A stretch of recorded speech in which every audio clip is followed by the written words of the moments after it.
Good afternoon. The Subcommittee on Government Operations will come to order, and I'd like to welcome everyone to this important hearing today. Without objection, the Chair may declare a recess at any time, and I recognize myself for the purpose of making an opening statement. Welcome to today's hearing regarding the Postal Service's financial future.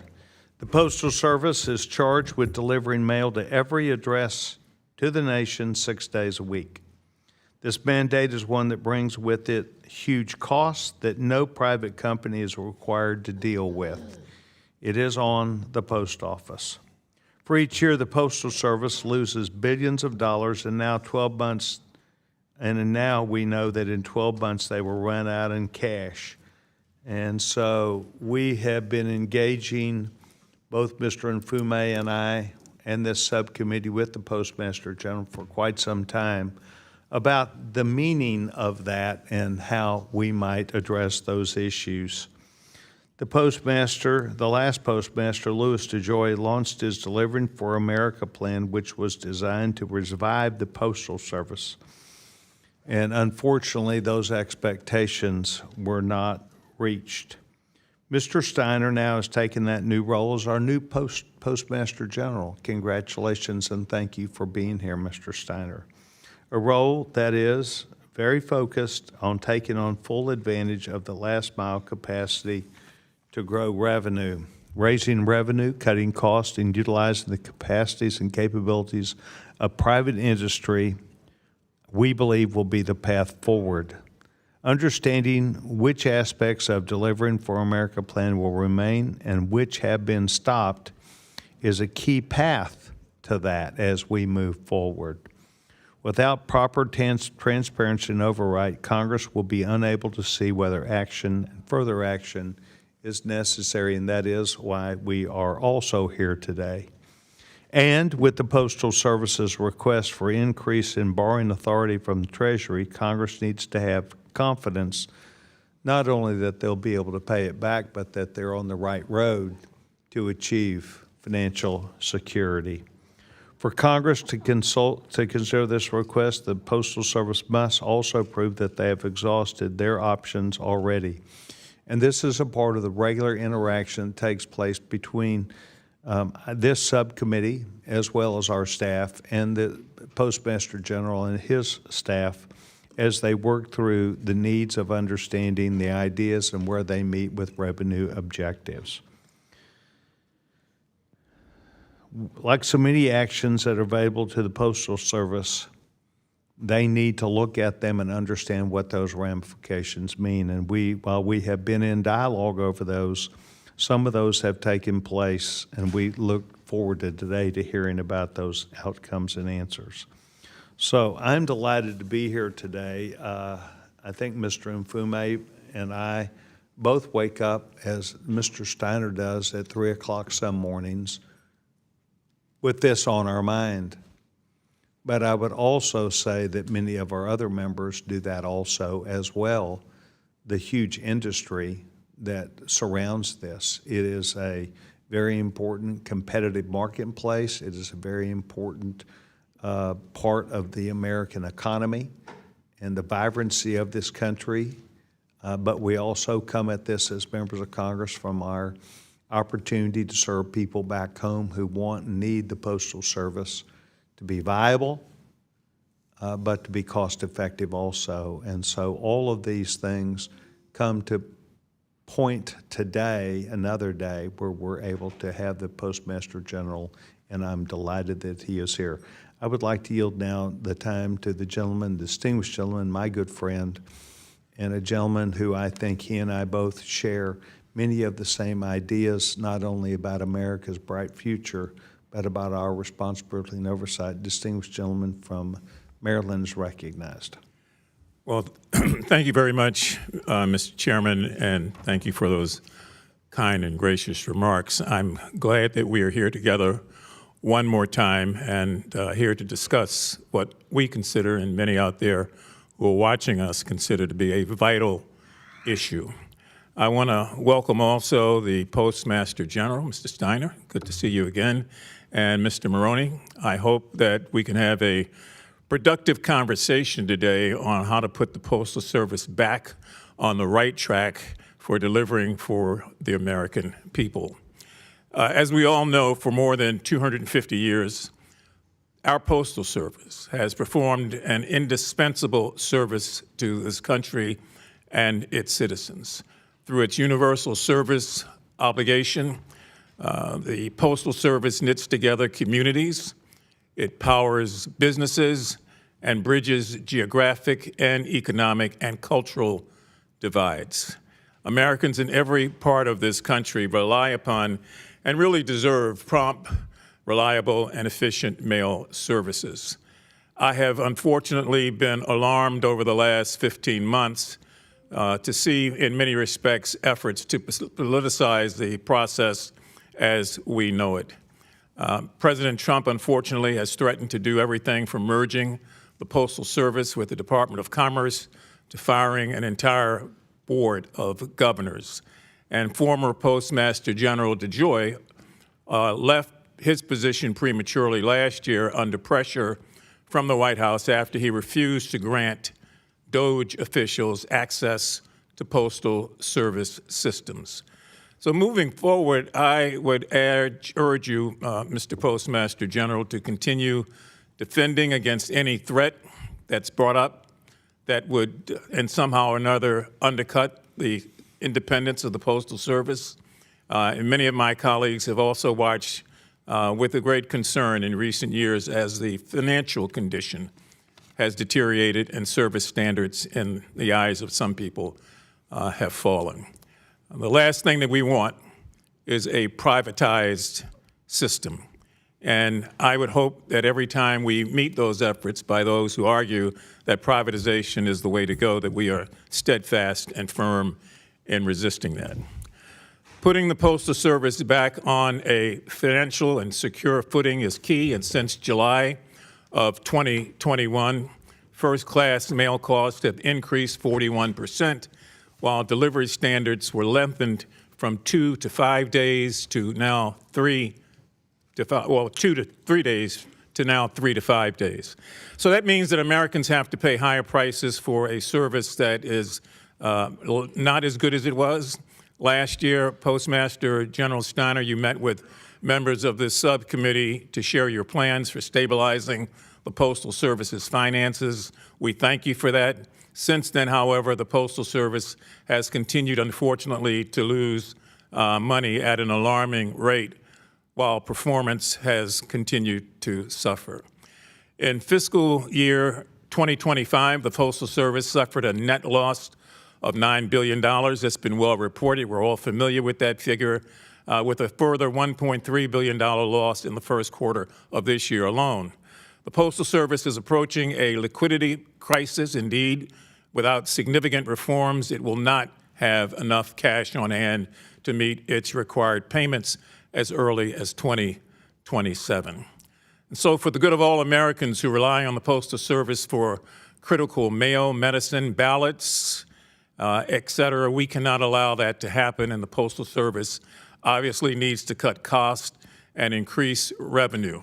I appreciate the Postmaster General's effort to do so over the last year or so, but this is not an easy matter at all. It's a hell of a juggling act, to say the very, very least. So I want to make sure that we in this committee and those who are watching this, who are concerned about the Postal Service, find a way to realize a couple of things. In addition to cutting costs and increasing revenue, there are indeed morale issues that have to be confronted also, because some people grew up in the mail service believing it to be one way and look at it today and figure out whether or not they have a role in it. Most concerningly, the president has continued baseless attacks, I think, on the legitimacy of the democratic process, threatening to deprive, and I'm going somewhere with this, millions of Americans by doing away with or eliminating mail-in ballots and punishing states that refuse to comply. And that is why Chairman Sessions, myself, other members of this committee on both sides of the aisle introduced the Bipartisan Vote by Mail Tracking Act, which would also standardize UPS tracking barcodes to every ballot that's mailed in, giving voters real-time visibility into whether or not their ballot has been received and or processed. And because we all agree, I believe, that the vote and the ability to vote is a sacred American right, any effort to abridge that right goes against virtually everything that we stand for as a nation. So moving forward, I have every confidence, Mr. Postmaster General, that you and the workforce that you've assembled and the one that you've inherited will all work in this election year to ensure that every ballot is delivered and every vote is counted. And I want to take the time to recognize the incredible work of the postal workforce that the chairman alluded to earlier. They continue to do for the American people a great service, and they do it in a way that they don't complain. We all remember what happened in the last election season when they were faced with the insurmountable task, as some thought at the time, to be able to sort the mail, deliver the mail, and guarantee the mail. And yet they did that. And only weeks after that, ran into an avalanche of different challenges posed by the overwhelming load of holiday mail. And they did that back to back. Regrettably, however, letter carriers across this country are increasingly the subjects of violence by criminals. We've spoken about this before. We all share this concern. Criminals target locked mailboxes that are only accessible to the United States Public Service. I've seen postal workers beaten and stabbed and left to fend for their own while help comes up. We've seen the videos all over YouTube on that. So no postal service worker should fear for their safety at work. And that's why I've pushed for the implementation of the Postal Service's Joint Protection Safe Delivery Initiative. I know it sounds like a lot, but it does a lot. And it's designed to do that as we try to provide a way to make sure that there is safety that goes with this job and all the attendant positions and industries that are part of it. Now, one final thing, I'm going to yield back to the chairman, who's very, very generous with his time. We are in a situation where we cannot lose the Postal Service as we know it. We all agree on that, I think. The question becomes, how do we find a way to fight back against those efforts and those persons that don't necessarily believe it? And it is an all hands on deck kind of an issue where whether you're in the field, whether you're in the building, whether you're at headquarters, or whether you are doing something else related to the mail, this means all of us sort of, and by the way, and whether it means you're sitting on one of these committees of oversight, it means that all of us have to find a way to put aside any differences and to recognize that if we don't all go forward, we will all go backwards. So it's been a pleasure working with this chairman who shares many of my ideas, and I share many of his on this. We've tried to approach this as a bipartisan effort and have left out, to the extent we can, anything that sometimes creeps in as partisan, because at the end of the day, it's the service and the people who deserve the service more than anything else that we're all assembled here for. So I thank you again for your generosity of time, Mr. Chairman, and for working together on this issue as we have for years now. I never thought I'd say we've been doing it for years, but we have been. And I yield back my time. I thank the gentleman, Mr. Mfume, for his conversation. I believe that I will take it succinctly down to the point that he and I overwhelmingly agree with, and that is we have to keep the issues directly in front of us. We have to work on them. We have to understand them. We have to deal with them, and I could not have a better partner to do that with than you, sir. Although I will say over time, you look better and I look older. So without objection, we are going to welcome our young chairman, James Comer, who is here, chairman of the full committee. We also welcome Congressman Timmons from South Carolina, Congressman Boebert from Colorado, Congressman Walkinshaw of Virginia, Congressman Tlaib of Michigan, Congressman Zazinski of Illinois, and Congressman Bell of Missouri. I'm supposed to say Missouri. I used to live in Missouri, but they like to call it Missouri. They're all waived on the subcommittee for the purpose of questioning the witness at today's subcommittee hearing. So thank you very much. We now would move to the reason why we're here, and I would be pleased to welcome our witnesses for today. Mr. Steiner is the Postmaster General and Chief Executive Officer of the United States Postal Service, having held this position since July of 2025. Prior to this, he was the CEO of Waste Management and on the Board of Directors of FedEx.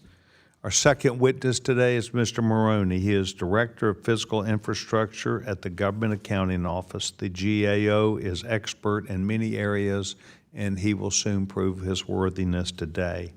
He is an expert in the Postal Service and federal real property management, so I look forward to both of you not only being here for your testimony, but answering the questions. I would ask that both of you now stand for you to be sworn in before this subcommittee.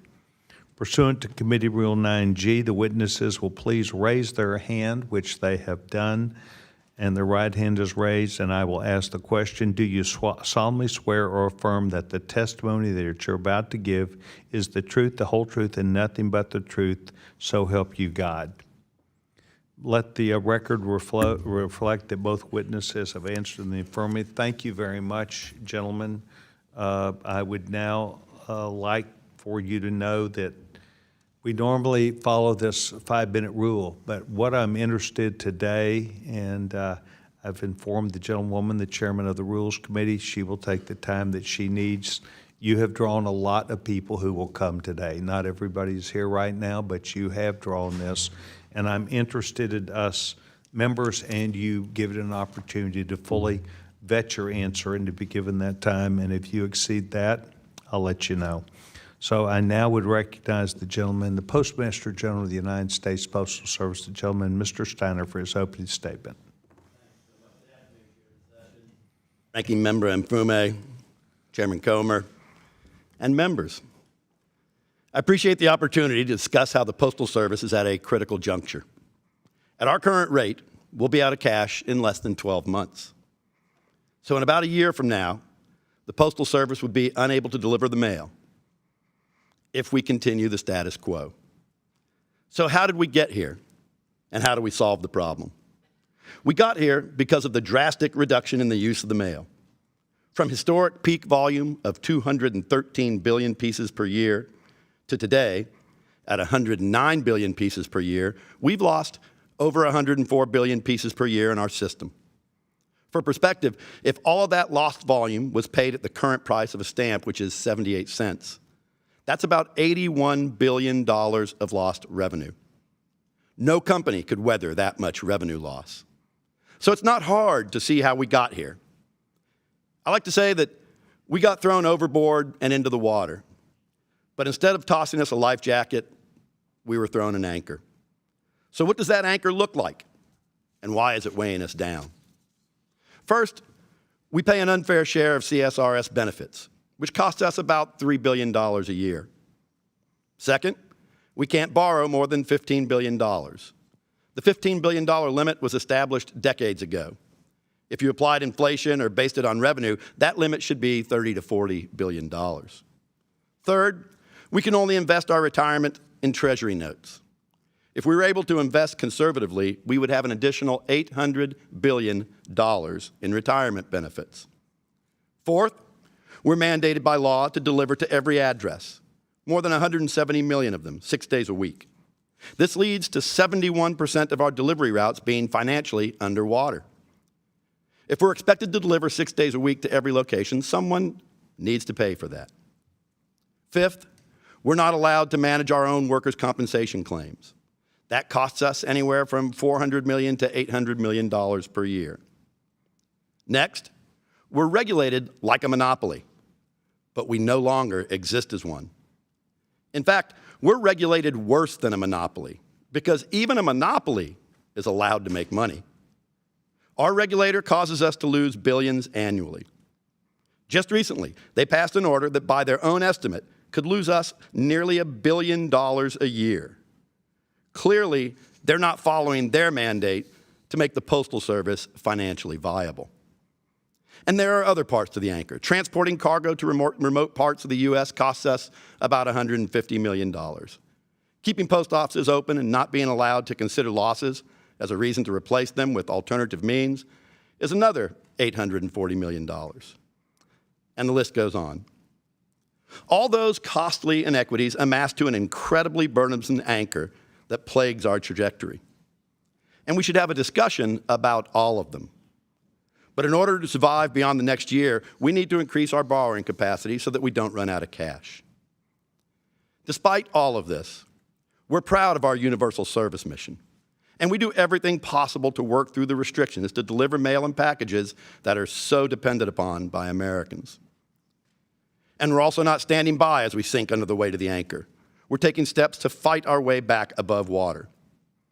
On pricing, we need higher prices on both our package and mail products. At 78 cents, the U.S. first-class stamp is the lowest in the industrialized world. Compare it to France at almost $3, and England at $2.50. And the longest distance those letters have to travel is about 600 miles, smaller than the state of Texas. We deliver from the tip of Puerto Rico to the tip of Alaska for 78 cents. That's a distance of 5,000 miles. So we sell the stamp at less than half the cost to travel 8 times farther. If we were to change the stamp price to 90 to 95 cents, which is still less than half of the cost of foreign posts, that would largely solve our controllable loss. And the stamp would still be the lowest in the industrialized world, by a lot. And on the cost side, the Postal Service has undertaken a transformation of our network and operating practices to reduce costs. We know that our execution should have been much better and that we've not achieved all the savings that we initially projected. But we can do more. We will continue to reduce costs wherever we can, and I've asked our team to develop a plan to further reduce costs. So I'm here to tell America that we can do anything you want. We've been doing exactly that for over 250 years. If you want the same number of delivery days and post offices, we can do that. But someone has to pay for it. If you want to have a discussion about reducing services, we can do that too. But there's one thing we can't do, and that is the status quo. And we don't have a lot of time. One easy action, increasing our borrowing authority, buys us time. Time that we can use to best determine what the Postal Service should do to best serve the American public. We stand ready to continue serving all Americans.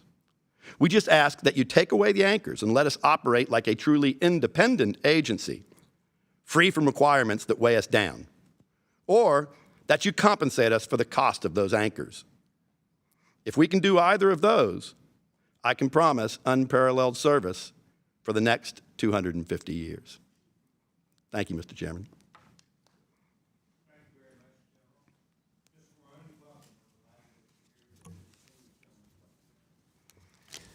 Thank you, Chairman Sessions, Ranking Member Mfume, and members of the subcommittee.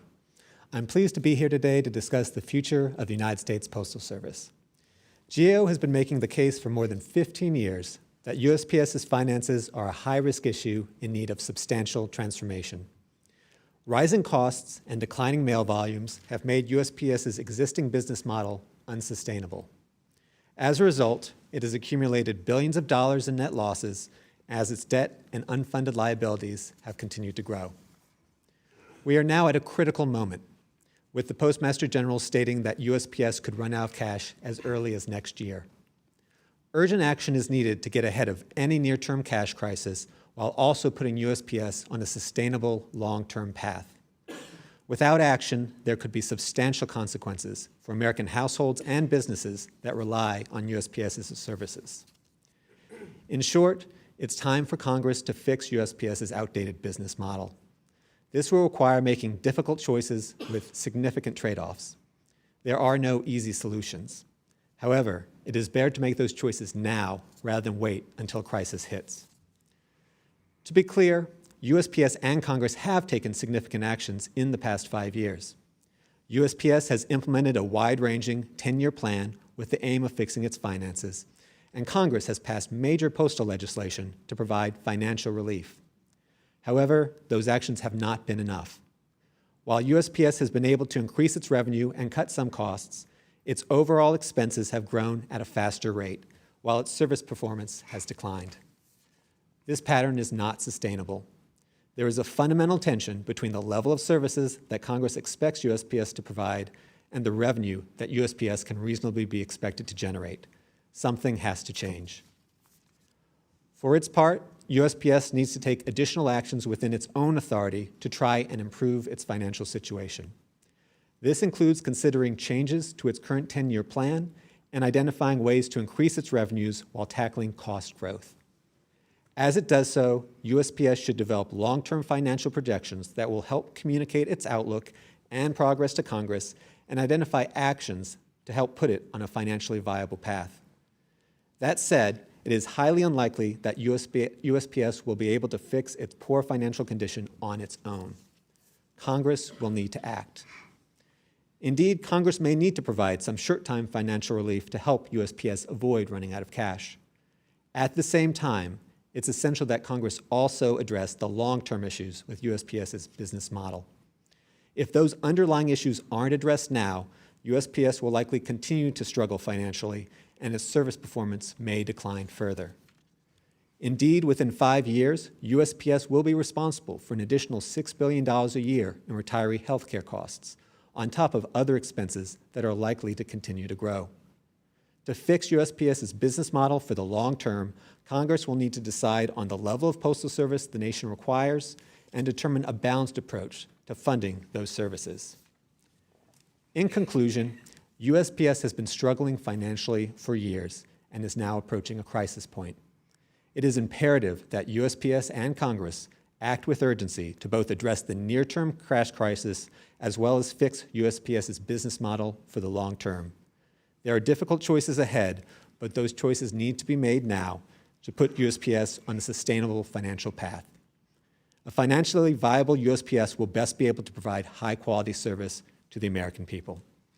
Mr. Chairman, that concludes my opening statement. I'll be happy to answer any questions. Thank you very much. Obviously, your insight from both of you will be available to this subcommittee, and I appreciate that. I would move first. Does the distinguished gentleman, the chairman of the committee, wish time? Gentleman, Mr. Comer. Okay, then it sounds like the gentleman is going to be here for a little bit. I would move to the distinguished gentlewoman. Oh, you do want to go now? Statement. No, I'm sorry. I'm sorry, I apologize. For time. Well, and Mr. Chairman, thank you and the ranking member for always having quality meetings. Mr. Postmaster General, welcome. I have 3 questions I'm going to try to get in my 5 minutes. I want to start with a report, the Office of Inspector General, regarding waste in the Postal Service USPS SHIP program, a topic that is of significant concern to this committee. The OIG found that the Postal Service has spent over $1.5 billion developing this SHIP program, and it's something that the private sector already has, the private sector already offers. The program wasted billions. The OIG recommended ending it. Your chief financial officer agreed to end it, but it is not ended. First, do you agree that the USPS should not spend billions recreating programs that the private sector already offers at a fraction of the cost? Yeah, I mean, that's a great question. You know, from our perspective, we want to give the customer the best experience. And generally, I would say giving the customer the best experience is dealing directly with our customers. But we have looked at situations where we would have others between us and our customers to do that type of technology work. We're actually looking at it right now. But and then I apologize for interrupting my limited time. So will you or will you not commit to ending this program immediately? I mean, that's part of what we're all concerned about, at least on this side of the aisle, is the losses. We want to protect the Postal Service, but we've got to make some business decisions. No doubt about it. And I will tell you, Mr. Chairman, that we have not made a final decision on that, but I appreciate the question. We'll make sure to get you a final decision on that post haste. Well, let's talk about the Postal Service Reform Act. I worked very closely when I was ranking member with then Chairman Maloney, and that was a true bipartisan bill because there's bipartisan support for the Postal Service. One of the things that we expected when we gave the Postal Service some money to stabilize the books, everything that you're talking about today, we did 5 years ago. What cost-cutting measures has the USPS implemented since the Postal Service Reform Act passed and became law? Sure. As you're well aware, we transformed the network. We basically went to a typical hub and spoke network, something that's been around for hundreds of years, been used by every logistics company since 1955. Going to that network, so we reduced transportation costs. We reduced number of times that we move boxes. Did that reduce costs? That has reduced costs by about $2.1, $2.2 billion. Well, according remember, to our original projection was 3.6, so we aren't there yet. Based on the numbers, it looks to me like nearly 80% of the U.S. Postal Service's cost are labor, which is the case with just about every government agency. The biggest expense in your entire budget is personnel. And most federal agencies today have hiring freezes. Why would that not be something you would be looking at to reduce costs instead of asking Congress for a bailout? Oh, we're absolutely looking at that. Now, remember, there's two pieces to our network. There's folks that actually deliver the mail, and you don't want to do a hiring freeze there because if we do that, then we won't deliver mail. From a management perspective, we have not increased the number of our employees dramatically. But as you know, we've brought in the. But they've increased, and every other government agency decreasing the number, just like most private sector. Yeah, actually, in the last 4 years, we have about 35,000 fewer employees. And we're moving toward more of those employees being pre-career rather than career. There's two ways we can really save money here. That's changing our mix of career and non-career, more toward non-career. You're talking about part-time and full-time, right? Correct, basically. And the other is overtime, both regular overtime, penalty overtime. Those are $100 to $150 million for every percentage point you move them.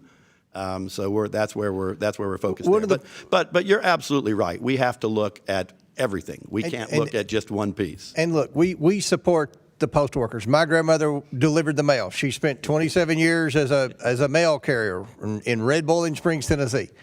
I support the post office. Very popular in my district, but people are frustrated with the post office. We all have horror stories from the Postal Service. But what's frustrating to me, and I think many members on this committee, is that it seems like we're trying to do more in the Postal Service in-house instead of privatizing.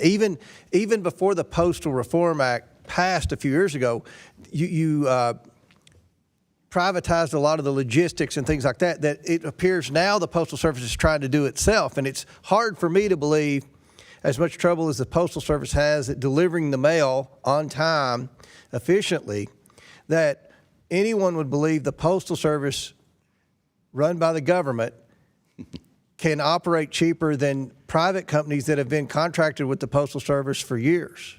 And we're or I'll speak for myself, I'm frustrated that a lot of private companies that have been doing business with the Postal Service for years have been cut out in the last year or two. Yeah, I mean, I'm not sure which part of the network you're referring to. The only thing that we've really insourced in the last year is our local transportation network. And we started to insource that. I will tell you, anytime I can do something better, cheaper, we're going to do it. And that's one area. It's hard for me to believe you're doing it cheaper from the Postal Service. You've done that and you're asking for more money. It's just hard to believe. Maybe it's true, but it's hard for me to believe. Being in Congress 9.5 years. Well, if you believe our accountants, it's true. There's about I don't know. 44. If they work for the government, I'll have to think about that. There's about $44 million that we've saved by insourcing that. But even more importantly, it helps service. So when we use third parties, we have to call them, takes them time to get there. Sometimes they'll show, sometimes they won't. When we have our own folks on site with the trucks, they can move immediately. So what we get is better service at a cheaper cost. Now, that's not to say that there's not plenty that we don't do well, but that is one thing we're doing pretty well. Mr. Chairman, my time's expired. I yield back. Gentleman yields back his time. The gentleman, Mr. Mfume, is recognized. Thank you very much, Mr. Chairman, again. Mr. Postmaster General, I took some notes with what you were saying, and I have a couple of observations, and maybe you can kind of point me in the direction where you think you should be going. Aside from that, there's an old saying that says, the hurrier I go, the behinder I get. And we have been rushing through this committee for the last several years, emphatically trying to find a way to avoid the crisis that's in front of us now. And we look up, and behinder we are. So your points, if I have them correctly, was that you don't have the ability to manage your worker compensation plans. Is that correct? That's one of them, yes. That you've lost $81 billion in real time over an accumulated number of years as a result of a reduction in the volume of mail in the United States. Is that correct? Well, we lost 104 billion pieces. I was just using the 78-cent stamp for illustrative purposes. Okay. But yeah, so that would be. And the other 81 point you were billion. making is that, unlike other places, you're required to transport to remote places across the United States. Is that correct? That's correct. And that you said that the 78-cent stamp is the lowest out of all industrialized countries, and that it travels the fewer miles for it to be taken advantage of or deliver, I should say, the mail. Is that correct? That's correct. This is a situation that Mr. Maroney mentioned earlier about the GAO strongly recommending, aside from congressional assistance in terms of money, that the Postal Service do everything that it can within its power to drive back the costs and to get out of the situation we're in. Mr. Maroney, is that correct? Yes, that's correct. And what would some of those things be? So there are ways to get compensation under control. That's a major area of cost growth. They would be continuing to find ways to get costs out of transportation, out of the network process. There are steps that USPS has been taking to get those costs under control, but you have the fundamental issue of volumes declining while the amount of places the USPS has to deliver are increasing. So there's a fundamental disconnect there that's driving up costs. And I'm sure Benjamin, well, we won't call his name here today because I'm sure he's probably spinning in his grave looking at this. But the first Postmaster General could not anticipate FedEx, Amazon, UPS, but you're faced with those as a competing force. Can you take a quick minute and tell us whether or not you have any ability to control those costs? Or losses, I should say. In what regard? Well, what are you doing with your competition, who clearly wants to do all that it can to take away your business? Yeah, a great question. Look, the reality is, until the recent changes to the network, we didn't have a network that could even compete with FedEx and UPS and Amazon. It just couldn't compete. And so what we've designed now is a network that can compete, but it competes at the lower levels. So just to give you an example, our average weight of our package is about 1 to 1.2 pounds. FedEx, UPS, they're closer to 5 pounds. And as you move up in weight, you move up in value, and so you move up in profitability. So our network was designed for lower weight packages. We need to move that up. We need to go after those higher value packages. But we also need to continue to get those lower value packages. And then in that lower value package market, what you've seen is a dramatic change in how that market is being served. What do I mean by that? The gig economy. So you've got very low-cost providers coming from foreign countries, being subsidized by foreign governments, coming in and selling transportation at below cost so that they can... I got it. I'm going to have to reclaim my time. It's very limited. And maybe you'll get a chance to respond to another member's question on that subject. But let me just go back to the point I initially made that Mr. Maroney said, short of everything that's being proposed as stopgap measures, that UPS should be doing everything it can under its authority to reduce costs. Can you tell us what that is? I want to follow up on the chairman's question on that and specifically tell us how those costs have been reduced, Mr. Postmaster. Oh, I'm sorry. I thought you were talking to the other David. So, obviously, we put together a network that reduces number of trips, reduces transportation costs, reduces fuel costs. I mean, it's as I said, it's a hub and spoke network. It's been proven to work since it was invented in 1955 by Delta Airlines. Every major logistics company uses it. But there is a difference between building a network and operating a network. And we've built the network. We're close to done building the network.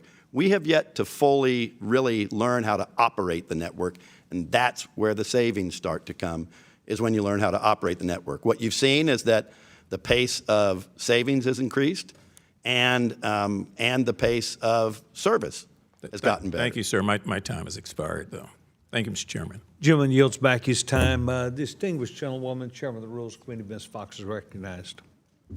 Thank you very much, Mr. Chairman. I thank our witnesses for being here, and I want to say that I particularly join Mr. Mfume and you, Mr. Chairman, in thanking the local postal workers for their work.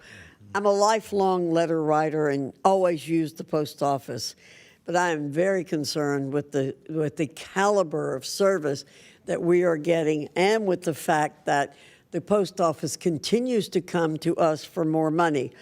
I mailed my husband a Valentine a week before Valentine's Day. He still hasn't received it.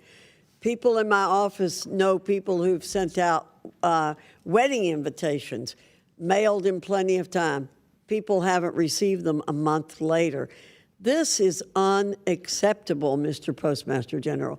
Absolutely unacceptable. If you want people to stop not using the post office, you want them to continue to use the post office, then they have to get the kind of service that they deserve and have had in the past. Now, we were told the Delivering for America plan was a long-time strategy to steady Postal Service finances, improve operations, and protect the future of the mail system. But the UPS losses continue. Productivity has declined. Americans get repeated rate increases, slower services. I was a big part of the Postal Service Reform Act also in 2022. So given what's going on, the very negative things that are happening, what evidence suggests the current plan's working? I heard what you just said. And why should Congress expect different results if the DFA plan continues? Yeah, I couldn't agree with you more on the service issue. We absolutely have to do a better job with what we call the tail of the mail, the wedding invitation that shows up late, the Valentine's Day card that doesn't get there on time. This is an unbelievably complicated network. Just to give you perspective, FedEx and UPS both deliver well under 10 billion packages a year, well under 10 billion. We deliver 110 billion pieces per year. And so this network is so much more sophisticated than those networks because of mail. And so there are hundreds of pinch points where there can be problems. It goes back to what I said earlier. You can build a network, but you got to learn how to operate the network. And I will tell you, we are not great at operating the network.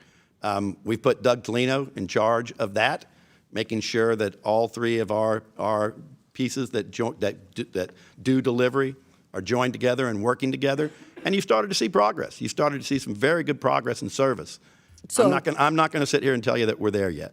So can we expect modifications to the plan and better service?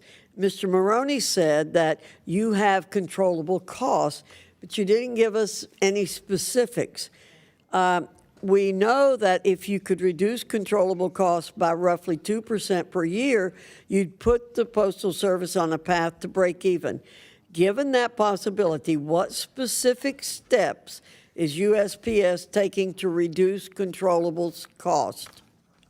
Well, we've got to look at controllable costs everywhere. So we've talked about it in the network. You've got fuel costs. Of course, you're going to see those disappear as we've seen the price of fuel go up. You've got labor costs. You've seen our work hours come down by over 50 million work hours. Now we need to make sure that those work hours are straight time hours, not overtime hours. And we need to make sure that our complement moves more toward pre-career than career. We still have a lot of room to grow there. So there's a lot of dollars to be saved right there. The rest of the money is going to come by us learning how to operate the network better. But let me make it very, very, very, very clear. We are not going to save our way out of the hole that we're in. There is, I know that the prior plan said break even in 2023. Not going to happen. Didn't happen, and I don't expect to see it happen anytime soon on the current path that we are on. Why is that? Because inflation keeps eating up our savings. I'd like to follow up on a question from Chairman Comer also about duplicative insourcing done. I think many of us share the concern that there's a way to contract out a lot of services, but you keep bringing those things back inside, and it's costing more because of the overtime and the number of people that you have there working. So please say a little bit more about what you can do not to have this insourcing going on. Yeah, as far as I know, there's only one thing we insourced, and again, that's local transportation. And those costs, I said, down $44 million, that's 17%. There's a 17% savings in that cost of local transportation. Not only is there 17% savings, but we get better service. I think that's a win-win. I'm not going to tell you that's going to solve the problem. $44 million doesn't get you there, but that's one instance where I would tell you we made the right business decision. Mr. Chairman, thank you for your indulgence. I yield back. Thank you very much. Appreciate the gentlewoman taking time. I know that these are important issues to her, and she catches me on a regular basis. And I appreciate her taking time here. The gentlewoman, Ms. Norton, is recognized. Thank you, Mr. Chairman.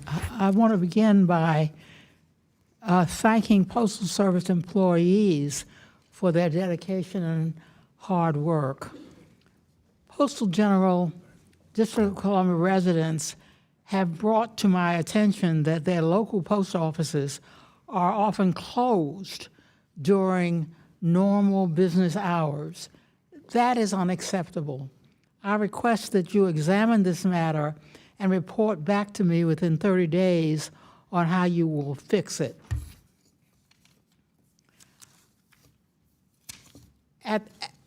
At a time when more and more Americans are struggling to cover the costs of basic goods and services, increased postal service prices are especially hard to accept. Millions of people across the country rely on the Postal Service to pay their bills, file their taxes, run their businesses, and fully participate in our society. Since July 2021, first-class mail rates have increased by nearly 42%. At the same time, the delivery standards have been lengthened from 2 to 3 days to 3 to 5 days. Postal General, can you commit that the costs of the Postal Service's financial situation will not be disproportionately borne by customers via increased prices and lower delivery standards? Yeah, look, we are still by far the lowest price stamp in the industrialized world. Every industrialized country has dealt with this issue, and they've had to triple, quadruple prices. You talked about the 42% price increase. That's because we were at such a low base relative to the rest of the world. 6 of the last 12 price increases have been under 2%. And so, I am a firm believer that the market should set the rate, and the market is not setting the rate right now. And the other thing I would say is, look, we're all users of the Postal Service. If we raise the stamp by a price of 15 cents, someone that uses 100 stamps a year, that costs them $1.50. If you're a super user and you used 1,000 stamps a year, it costs you $150. Is that worth saving the Postal Service?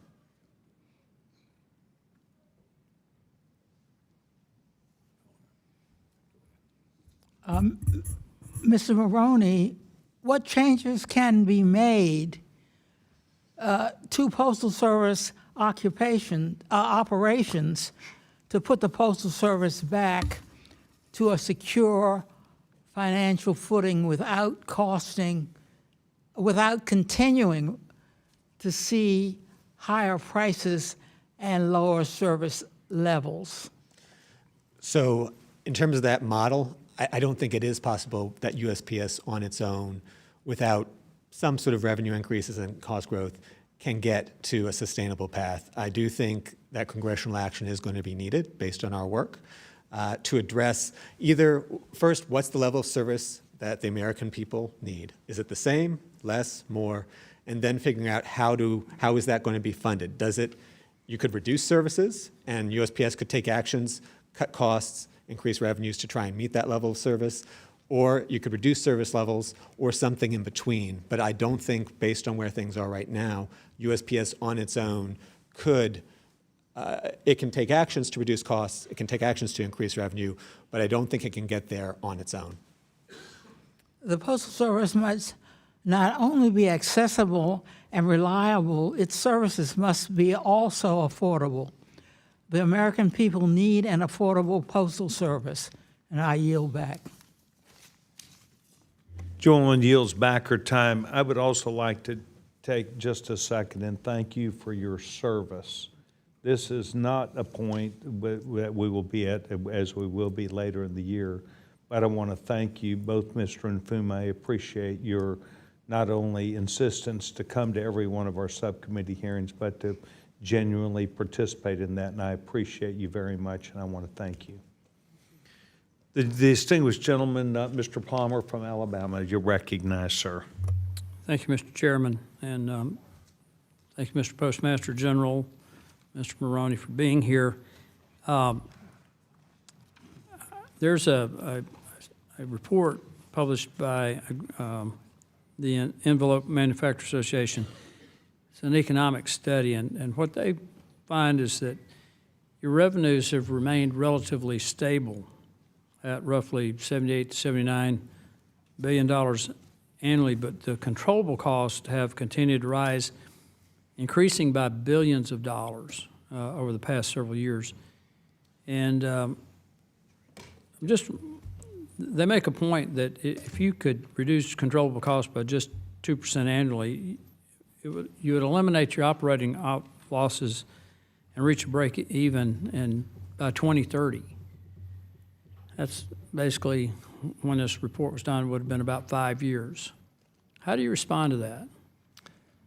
I'll tell you, I've been a part of two of the largest logistics companies in the world for the last 20 some odd years, Waste Management and FedEx. Neither of them have been able to do that. Everyone thinks, oh, it's easy. It's very easy. Just get productivity. The problem is you've got expenses rising. You've got to give employees pay increases. Fuel goes up. I'm going to interrupt you right there because part of your increase in expenses has to do with the mandate to purchase next generation delivery vehicles, which is a euphemism for electric vehicles. And the ones that the post office is buying from Oshkosh were like $20,000 more than your conventional vehicles. The ones you purchased from Ford were $10,000. And then you've got, I know the federal government has allocated $3 billion in the so-called Inflation Reduction Act for this, but your overall cost is going to be close to $10 billion. So how do you, when you're doing things like this, that I can't make an economic case for this? Well, look, you're going to hear me say this repeatedly and over again. If I'm in the private sector, I've got options. If I have 71% of my routes that are losing money, guess what I can do? Cut routes. If I have 80% of my stores that are losing money, you know what I can do? I can cut routes. I can raise prices. I can do all the things that I can do in the public sector. We don't have options. We have mandates. Well, here's where you could help us out, to help you. I'd like for you to provide to the committee, the subcommittee, and we'll provide it for full committee, a breakdown of where your revenues come from. Is it personal mail, business mail, package delivery, Sure. advertising, junk mail, business, political mail? Marketing mail, please. I used to make that same mistake. I don't make it anymore. I call it revenue. Okay. Well, but also, where's your cost? Tie it into this. You got a revenue stream from different types of delivery, but you've also got a cost.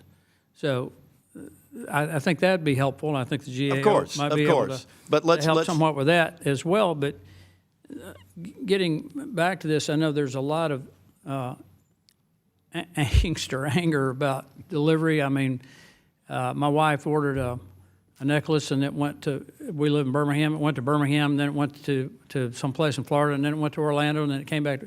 What should have been 3 days was 10 days. And then she didn't like the necklace, which is another issue. But what we're trying to do is get you where you can operate. But I'm going to talk with the chairman of the full committee about what legislation we might be able to introduce that will help deal with some of these mandates. For instance, the electric vehicle issues, but also the management of the pension funds, these other things.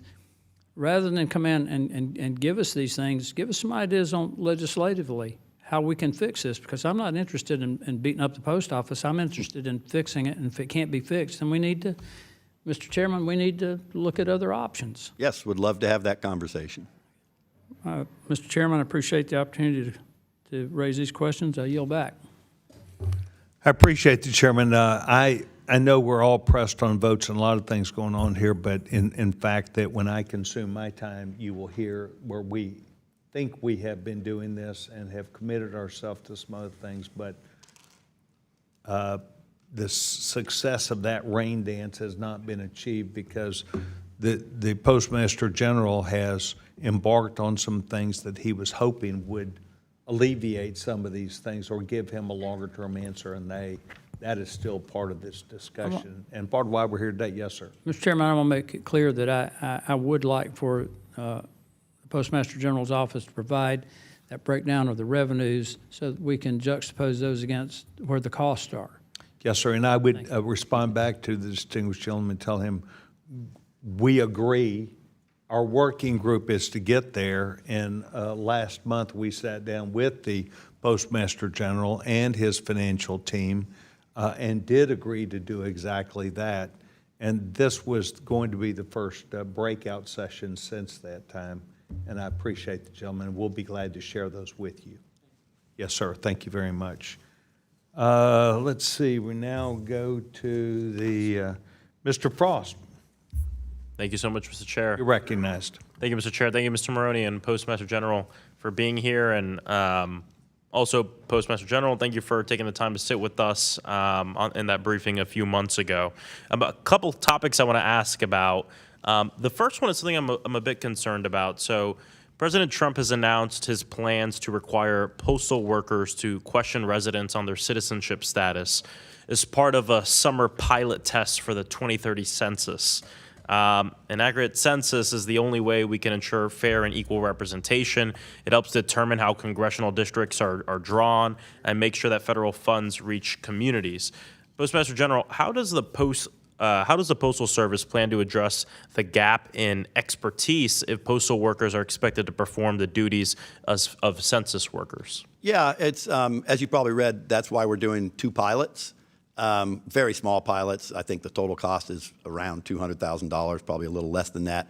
In one of the pilots, our folks will actually take the oath and be and do the census, and the other they'll do it as part of their postal duties. And it comes from the fact that everything that in my conversations with the Secretary of Commerce, everything that he's talked about with respect to the census is how do we do it better, cheaper. And he said the best way to do it better, cheaper is to get people to go that they trust, that are there every day, that they probably know, so they're going to open the door, so they don't have to go back 5 and 6 times. And so it's strictly a pilot to see if we can do it faster, better, cheaper. And if so, that will be a service to the American public. Again, it is a big, big, big undertaking. And so that's why we're doing the 2 pilots to see if we can make it work.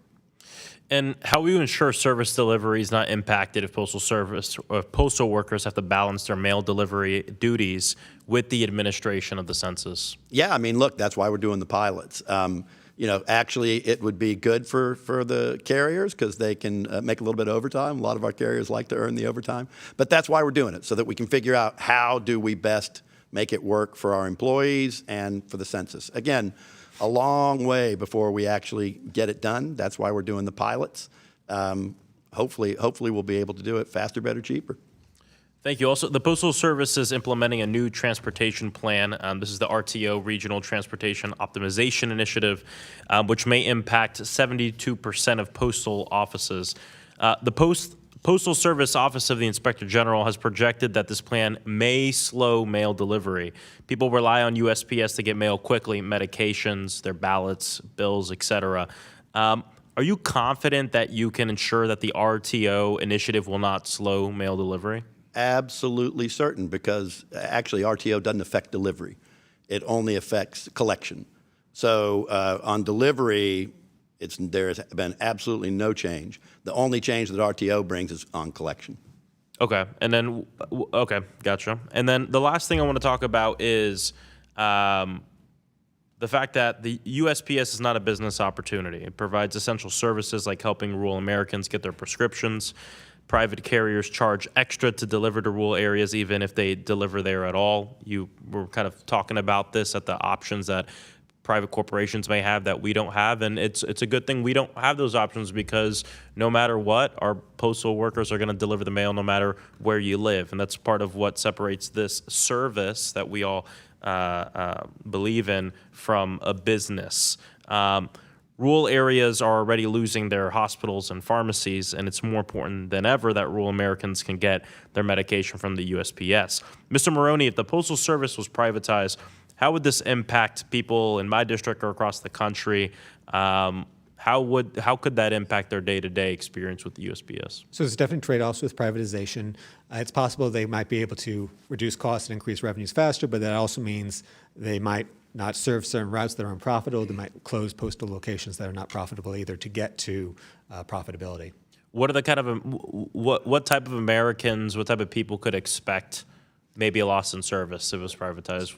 So there is a higher percentage of rural and small community locations that are unprofitable. So there are some urban areas as well that have unprofitable locations, but the bulk is going to be rural and small. So that's where it would disproportionately fall.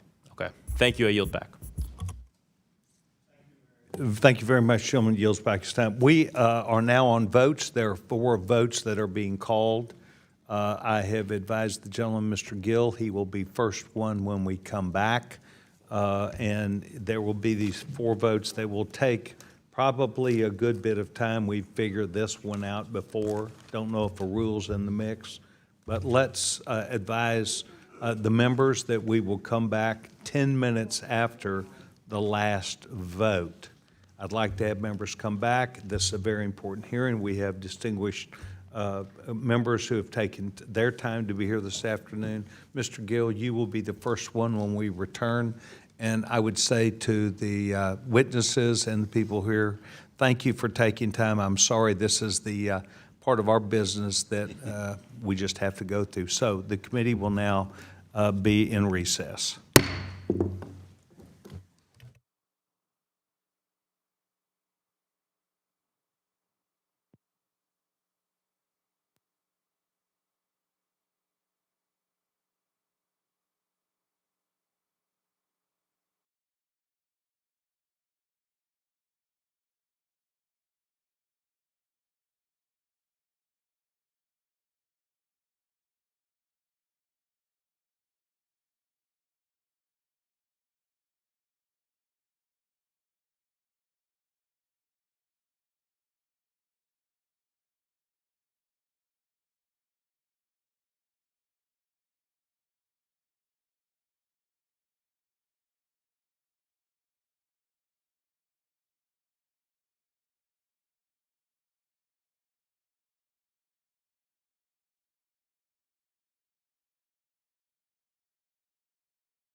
subcommittee to come to order, and thank you very much. Apologize for the delay.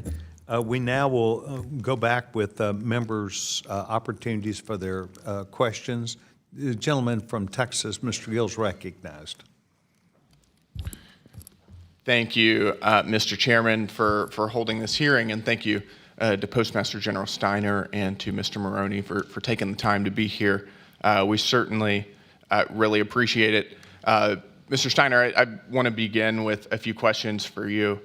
Do you know how many of the drivers who haul mail for USPS are using non-domiciled CDLs? To my knowledge, at this point, none. Do you know if it's a lot or just a few? None. So from what I'm hearing from mail processing centers, there's been quite a few. In fact, I've heard from several large ones who have said something to the extent about half of the drivers who are coming to pick up mail appear to be non-domiciled, that they typically don't even speak English. I've heard that over half of them don't speak English. There's been suggestions that many of them are perhaps illegal aliens. Are you familiar with that? I'm not sure where that information comes from, but It's coming from major mail processing facilities.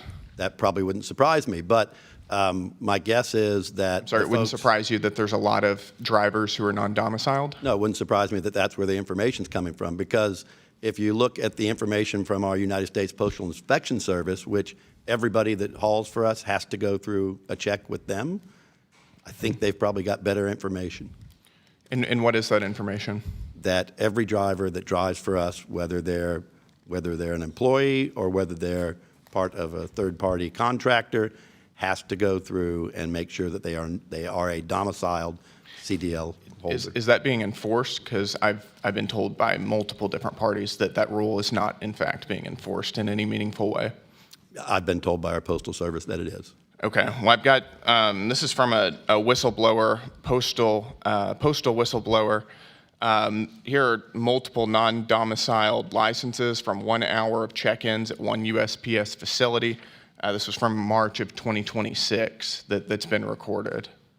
Yeah, if you'd send that on to us, I'll have our Postal Inspection Service look at that and find out what happened. We've also got recording from Pete Rosalius, who's the VP of Transportation Strategy at USPS, who has said, quote, we didn't understand the magnitude of how many people are using non-domiciled CDLs, suggesting that attempted to stop this practice, but realized that there are too many drivers who are using these non-domiciled CDLs, so it wasn't, I guess, practicable to enforce that particular ruling. Are you familiar with that at all? Not familiar at all, no. So it's your testimony that there are no CDL or no mail carriers, who are non-domiciled CDL drivers? No, my testimony is that I'm not aware of the conversation that you're referencing. Okay. What are you guys doing to ensure that there are no non-domiciled CDL drivers carrying our mail? Our Postal Inspection Service looks at everybody that drives mail. Can you explain how that's being enforced? How do you mean, how's it being enforced? How are you ensuring that none of the drivers are in fact non-domiciled? We require our third-party contractors. But by what mechanism are you enforcing that, other than a theoretical requirement? I don't know how you can do anything other than in person, right? I mean, our folks are. Are drivers required to use a post badge? As far as I know, they are, yes. And I've heard from multiple mail processing facilities who are telling me that none of that is being enforced in any meaningful way. And it seems, based on, If you'll bring me that information, we'll make sure it stops. I'd be happy to do that, because I don't think that makes our roads any safer. No, you're absolutely right. And look, we all agree that safety is number one, but let's put it in perspective. You have 2,000 deaths every year from gig drivers driving. Mm-hmm. You've got other companies using them to deliver packages. Mm-hmm. Those folks are USPS untrained. is outsourcing that as well. We don't have any gig drivers for the United States Postal Service. But the mail carriers, are not necessarily USPS employees. Is that correct? That is not correct. They're all employees. You don't outsource any of that. We do not. You don't outsource. So every single delivery truck that is carrying mail in the United States is an employee of USPS. That delivers to our customers, absolutely. Or that is transporting mail. Oh, no, transporting mail is a whole different animal. That's what I'm We're talking talking about here. delivery. I'm talking about I don't think transporting gig mail. drivers are transporting mail. They're transporting individual packages to customers. And there's 2,000 people dying every year because they're going that's through the what we're- neighborhoods. that's what we're concerned and So about. let's put it in perspective. You're absolutely right. So let's put it in perspective. 2,000 people died because we had gig drivers that are probably unlicensed, they're probably uninsured, they're untrained, and they're killing people not on the highways. They're killing people in neighborhoods. Go talk to homeowner associations and ask about the people that are driving through the neighborhood, speeding through the neighborhood when their kids are playing to deliver a small package that should be delivered by the United States Postal Service. And so I completely agree with you on the CDL issue. We've taken care of that. I'd like to see us look at taking care of the We'll gig follow up drivers with that that. that are driving through our neighborhoods. Thank you, Mr. General. Appreciate Thank it. you. Gentleman choose to yield back his time? Gentleman yields back his time. Thank you very much. We will now move to the gentlewoman, Ms. Randall. You're recognized. Thank you so much, Mr. Chairman. I represent the Olympic Peninsula in Washington State, and in my district, like I'm sure many across the country, we've seen how the closure of a single post office can disrupt an entire community. Folks rely on USPS for service, for connection, for medication, for so much more. Last summer, the Martin Luther King Jr. Post Office in Tacoma closed suddenly due to reported water damage. Since then, residents and small businesses that rely on dependable mail service have been concerned, left without clear answers about when it will reopen. When the Tacoma City Council raised this issue with our office, we followed up with USPS and were told that the Postal Service was working with a landlord to assess the damage. My understanding now, based on updates from the city and the property owner, is that the roof repairs have been completed and the next step is mold mitigation to be carried out by USPS. But still, like confusion, no clear timelines for reopening the facility. For people who rely on the post office every day, it's more than just an inconvenience. It's an erosion of trust in a service that they rely on. Now, to be clear, like I want mold mitigation to happen in the building. I don't want employees to be working in a water damaged and moldy space. But Mr. Steiner, when a postal facility closes due to damage, what timeline does USPS follow for assessing damage, initiating repair contracts, and completing repairs? Sure. Obviously, we'll look into that specific situation, but you'll hear me say this a lot. We're not proud that some of our post offices look like third world stores. We're not proud that we have 40-year-old trucks going through neighborhoods. We're not proud that we can't give every single one of our wonderful carriers a brand new uniform, but we have to make trade-offs. We are running out of cash, and we have to make trade-offs. And so every day we need to make the determination, are we going to keep the cash to keep the mail being delivered, or are we going to go fix a post office or buy a new truck? It's why I'm here today. We would absolutely love to have pristine post offices throughout the United States. It is our face to our customers. We don't have the cash to do it.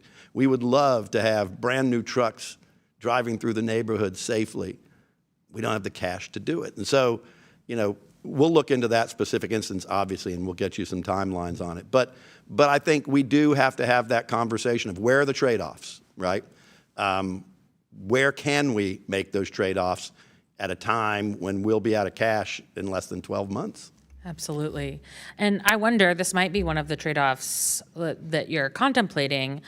What percentage of USPS facilities are leased versus owned? And does a reliance on leased facilities make it harder to complete some of the maintenance and repairs that facilities may be facing? Yeah, I think the number's about 60%. A good portion are leased rather than owned. And it's, as we look at I keep saying that everything is on the table. We have to look at those leases and see which ones we can keep, which ones we can't. And when we talk about trade-offs, I like to look for cost-free trade-offs. So to take the example of your post office, our rural communities and our smaller communities, some of them might not have an urgent care facility, or they might not have a bank. Can we co-locate with them and bring more than just the Postal Service to that community? Bring an urgent care, bring a bank, bring the other needed things so that we can get lower cost of rent, and we can also bring other things to the community. Those are the type of, I love cost-free trade-offs. Those are the kind of great cost-free trade-offs that we can get. Would love to look at doing one in your community. Absolutely. And I'm really proud that our district office shares a building with post office. It's a great way for folks to get all their business done when they come to visit us. Now, the last thing I want to raise is the politicization of the Postal Service in the way that it's being used to attack the ability for our neighbors to vote by mail. My constituents have long relied on mail-in voting, nearly 2 decades in Washington state. And with the continued attacks on mail-in voting, I think one of the things that's being undermined is the trust in the Postal Service. And I'm out of time, but I just wanted to raise that our constituents are so grateful for the work of USPS to ensure that you get our ballots to us and then back to the auditor's office so that they can be counted, and preserving the ability for USPS to do that work is so important to the people of Washington state and Americans across the country. So thank you. Absolutely, thank you. Gentlewoman yields back her time. Yes, thank you. Gentleman yields back her time. Thank you very much. The gentleman from Tennessee, Mr. Burchett, you're recognized. Thank you, Mr. Chairman. Yes, it's sir. good to be here with you and the ranking member, who were both, I guess, around when they had the Pony Express. So I guess y'all bringing some real experience, real world experience. Both he and I knew here. Abraham Lincoln. That's good. Well, Mr. Postmaster General, what's the most up-to-date assessment of when Postal Service will run out of money? Yeah, a lot of it depends. We have a lot of obligations that we fulfill to the United States government, for retirement and things like that. So a lot of it depends on those. As you probably know, we have been defaulting on a number of those for a number of years. If we continue to make those payments, we're looking at probably October, November. If we stretch those out, we're looking at more like February. I agree with my colleagues that about reducing controlled costs. What are you doing to raise the revenue? Yeah, again, we need to, you got 2 different types of revenue, right? You've got what we call the market dominant side, what you would call mail and marketing mail, and then you've got the competitive side, which would be packages. On the market dominant side, I think, that's been going down 5 to 7% compounded every year since probably we were born because of the internet and things like that. But I keep saying we can't think that that's a given. We've got to try to reimagine the mail. I've started to talk to our customers how we can reimagine it to stop that decline on the market dominant side. That is something that we have to work with our customers through. On the package side, there's only 3 things that matter when you're in the package business: speed, reliability, and cost. Speed, reliability, and cost. We've always been competitive on cost. We haven't been competitive on speed and reliability. This past peak, we actually became very competitive on speed and reliability. So now we have something we can go to the market with, right? We can go to our customers or potential customers and say, we can do it just as well and cheaper than other companies can do it. And then the other thing I would say, oddly enough, this was shocking to me. We don't deliver all the packages for all the agencies of the United States government. We are part of the United States government. It's basically taking money from one pocket into the other pocket, yet we don't do business for most of the United States government. So I want to talk about how we can get into all the various agencies in the federal government. I'd like to talk to you about that at some point. I don't want to run out of time, but I did want to, one quick thing, with the rising postage rates, slower service standards, declining productivity, and requests for additional congressional support, how do you justify the claim that the Postal Regulatory Commission oversight is the problem, given its role as the primary check on postal pricing and performance? Yeah, it's one of the problems. I mean, you heard me talk about we have a lot of different mandates, but I won't show you any further than their last order. Their last order, by their own admission, transfers anywhere from $700 million to $1 billion from us to mailers by not allowing us to raise prices. How much From was us, that figure again? 700 million to $1 billion. There's two pieces to it. They won't allow us to raise prices more than once, and they've basically changed the work share rules, which are too complicated for here.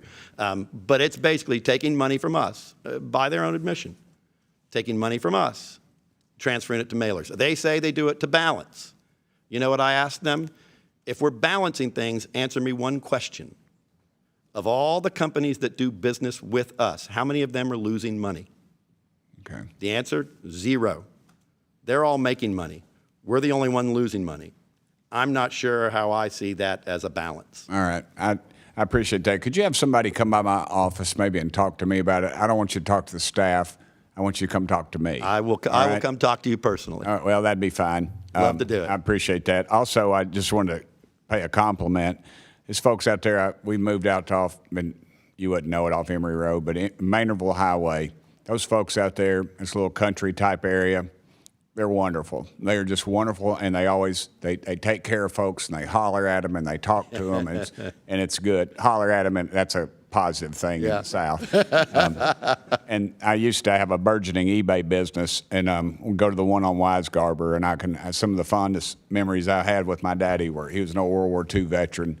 And when Daddy would come in there, they would always pull him out a chair. And I said, Daddy, you just watch my packages. I got to run back out to the truck because sometimes somebody park a car in front of my house, and I'd sell it on eBay, the parts off of it. And Daddy would just sit there, and sometimes he'd go to sleep. But the people there were just wonderful. And I hope we don't lose that with the post office, because when you lost that, you lost me, brother. Because You those are folks absolutely right. And look, we could use wonderful an entrepreneur people. like you in the post office if you're selling those used parts. Do what? Say that again. We could use an entrepreneur like you in the post office when selling those used parts. I can't really do it much as these ethics people get in my way. You want to do insider stock trading, go to Congress. You want to sell something on eBay, you better get you an attorney if you're in Congress.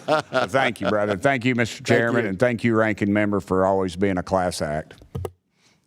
Gentleman yields back his time. Thank you very much. By the way, Mr. Steiner, I think you'll enjoy the 2.5 or 3 hours you spend with Mr. Burchett. He is a lot of fun and covers a lot of ground very quickly.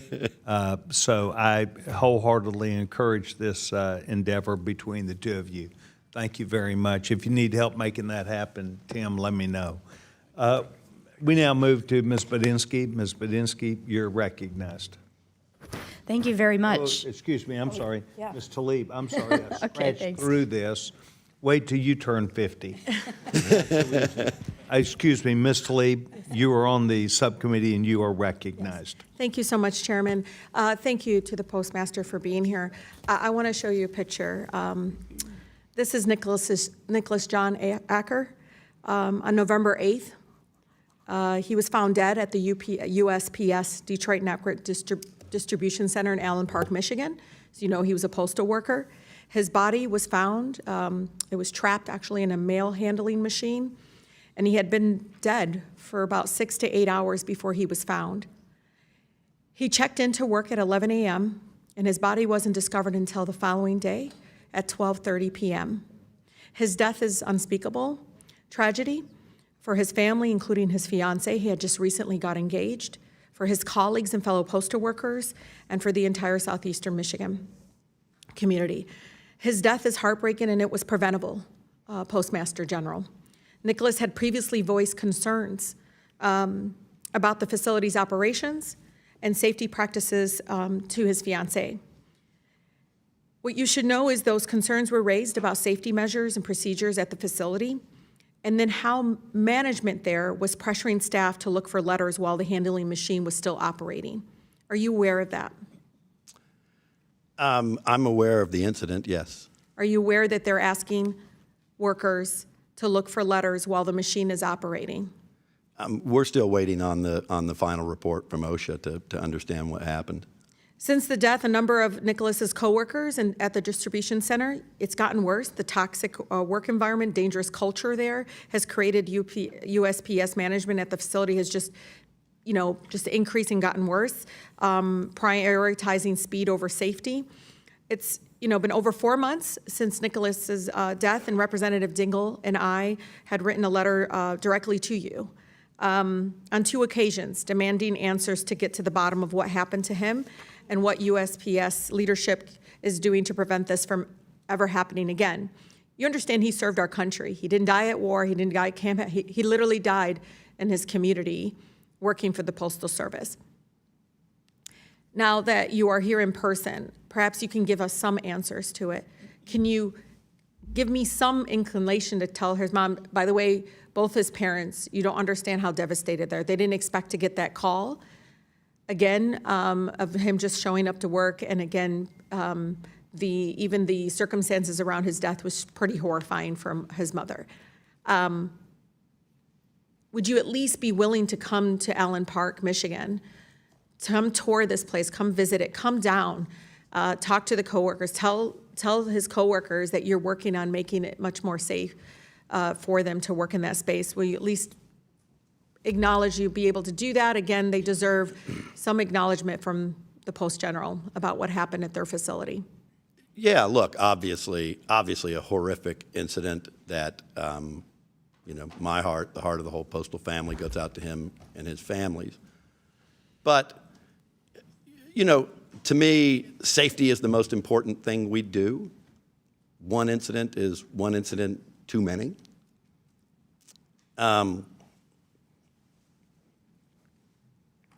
Anytime you lose someone, you've got to take it personal. And you've got to take it as a teachable moment, right? I ran a company where our safety numbers went from 60 to 1, which was world class. And it wasn't because one person took it, it's because everybody took it. And I will be at that facility. Please come down. Because we need to show that it starts at the top, right? Absolutely. And any incident is too much of an incident. And if there's anything that we can do to make that a teachable moment to save someone else in the Postal we got to Service, save some. we will absolutely to be do trapped in the machine. Look, I know that nobody wanted this to happen to Nicholas, but I just feel like OSHA hasn't responded to any of our requests. It's been months, and Chairman, please work with me in trying to get answers for his parents. It shouldn't have taken this long to get answers to this investigation of what happened to Nicholas Acker, especially serving almost a decade in the military service, and for him to die again in a Postal Service machine, a sorting machine of all things. Again, his parents deserve answers. They deserve justice. And they don't want talking points, Postmaster General. They want to, one, make sure there's justice and accountability and make sure it doesn't happen to anyone else. And look, I'm here to tell you, I hear a lot of the financial crisis that is facing the Postmaster. I've been talking about public banking in Postal Service, doing more in Postal Service. I'm a big advocate for it, trust me. But this is what I've been focused on right now, because when you hug a mother that lost her child like that, as a member of Congress, I can't give her answers until you do your job. I yield. Understood. Gentlewoman yields back. I want to say to the gentlewoman that I have talked to our staff, and they were aware of it. It, as the general has stated, is under OSHA investigation. And Mr. Mfume and I will deal with this immediately and speed up not just a response, but an answer from them. And I want to thank you for bringing that forward. In general, thank you for your care and concern. There are a number of facts and factors about this which I am not able to speak about, nor you, to offer any insight into this, and I respect that. But I believe that his family is entitled to that answer, and Mr. Mfume and I will be involved in that. In general, you will see that we're working with you to encourage that properly and professionally done. Absolutely. Thank you very much. The gentleman from Georgia is now recognized, Mr. Jack. Well, thank you very much, Mr. Chairman, and I want to thank the Postmaster General for testifying before us. another LSU graduate. It seems like you guys are taking over the United States Congress. But I never thought I'd get the chance to say "Go Tigers" in front of Congress. But I wanted to just first, thank you for your service and ask, broadly speaking, as one of the last questioners today, you outlined in your opening testimony the challenges you face as Postmaster General. Is there a version of USPS's future that does not require some form of congressional intervention in the coming years? And if so, what would that look like? I don't think there is.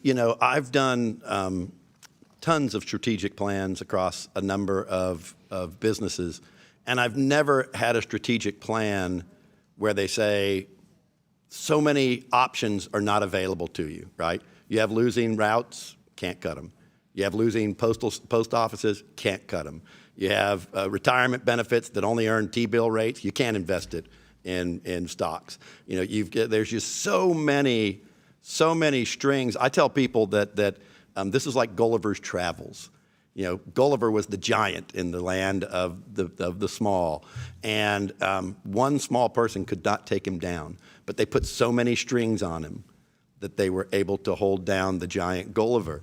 And that's what's happening here. It's not one string, it's the accumulation of all the strings. I think David spoke about them. It's the discussion we have to have. I keep coming back to, we can do whatever you want.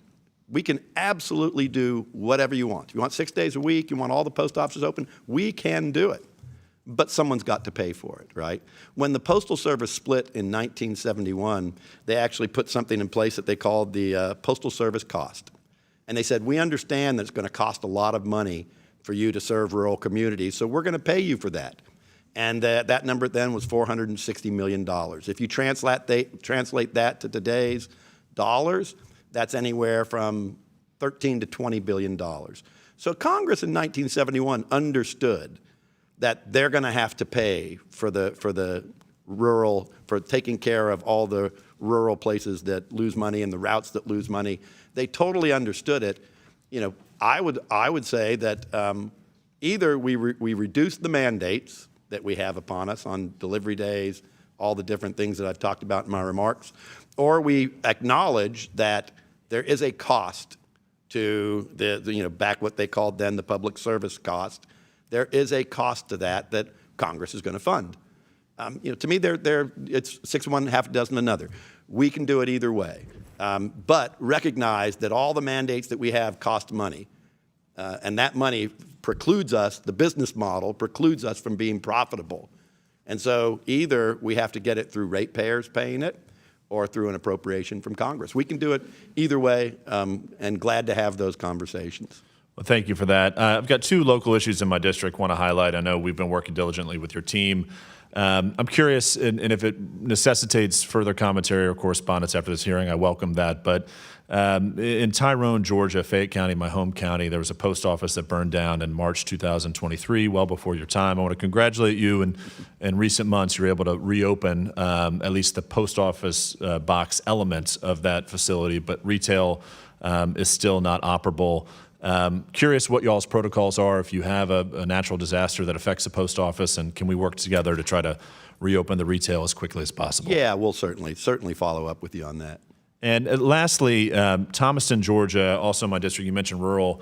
This is interesting, and I think it does affect some more rural post offices that were built before the 1960s, before ADA came into effect. And we do have a lot of reports, and I want to commend the postal employees there. They're trying to help folks that are in need of getting upstairs that don't have ramps. They're trying to help them get into the post office, but we just hear recurring problems there. Because the facility was built in the 1930s, I should say, there hasn't been a lot of, legal requirements for them to update their facilities. Curious what y'all do with some of those more rural post offices that don't have the ADA requirements, but still service people that have ADA. Yeah, needs. again, we have to go back to that trade-off. Don't know the specific details, but we'll get back to you on it. But it is interesting that you say that. When you talk about them helping people to get into the post office, for every time we have someone that didn't get their birthday card on time, we have that great employee that gives that unbelievable customer service. It really is the face of the Postal Service. That's what we can bring back if we figure out this business model, that's what we can bring back, I think, everywhere, is that unbelievable customer service that your folks experience when they go out of their way to go out and help them into a post office where it might be hard to get into it. I appreciate you working with us on both of those. Mr. Chairman, I may have some questions to submit for the record hereafter, but I deeply appreciate you convening this hearing. It's a very, very important hearing, and it's a big deal for us to be part of it, so thank you. Thank you very much. We will look forward to not only getting your questions, but also hearing back from them, and thank you very much. The gentleman, Mr. Walkinshaw. Thank you, Mr. Chairman, and thank you for suffering my presence again on this subcommittee. I have a couple of UC requests, if that's all right. With that, please feel free to Ask unanimous consent to enter into the record a March 5th, 2026 letter signed by 66 members of Congress, including 15 senators and 51 members of the House, urging the Department of Commerce to reverse course on a flawed 2026 census test. Without objection. I ask unanimous consent to enter into the record a report released by the Department of Commerce, IG, on March 16, 2026, evaluating the methodology employed by the Bureau for the upcoming 2026 test involving Postal Service workers. It outlines the IG's concerns that the proposed approach could compromise readiness for the 2030 census. Without objection. Thank you, Mr. Chairman. Mr. Steiner, thank you for being with us today, and thank you for the conversation that we had and your open engagement with this subcommittee. For Congress to make informed decisions about how we can ensure the Postal Service's long-term stability, we need clear data on the proposals you put forward, where the Postal Service stands, and where it's headed. Frankly, your predecessor, in my view, was sometimes hostile towards our role in congressional oversight, didn't want to provide information we needed to be able to help the Postal Service. Will you agree to provide members of this committee with 5-year financial projections showing how the reforms and changes you've outlined, including the continued implementation of Delivering for America, like including the Regional Transportation Optimization Initiative, would affect the service's financial position and service performance over 5 years? Yes, and in fact, during the break, I was speaking with David about that what I think we can put together, because it's all the mandates that I talked about. We can put together multiple scenarios where you have different outcomes, right? And so if you assume the 6 or 7 mandates that I've talked, there's probably 5 or 6 other ones. We'll make assumptions on which ones happen and which ones don't. And so we'll have multiple budgets for you to say, if you want this one, we can go this direction. If you still want this mandate, we can go this direction. We can actually put it together for you that it will show the effect of all the different mandates that I've talked about and how that would affect the 5-year plan. Because if we're going to build support for any of the proposals, including maybe the lower hanging fruit like investing the retirement funds, we got to be able to go to our colleagues and say, this is where we're headed in a positive direction. Okay. Absolutely. According to a recent IG report, the Postal Service spent roughly $860 million in remedies due to failing to comply with respective CBAs. So given that the challenge the Postal Service has had in complying with its own CBAs that you all agreed to, you maybe will forgive my skepticism that you would be able to successfully take over and run the Federal Employees Compensation Act and workers' comp programs as you provided. I'm a little bit skeptical of that, given the challenging track record. Yeah, I don't blame you for the skepticism. But the workers' comp would actually be managed by a third party. We manage, obviously, the claims you're talking about. The workers' comp would actually be managed by a third party. So you would outsource that? Yeah, I mean, basically every company in America outsources that. Okay. I want to go to one of the maybe low-hanging fruit reforms, and you and I had a good conversation about the investment, and I had an ounce of skepticism, and you relieved me of my skepticism, I think, in our conversation.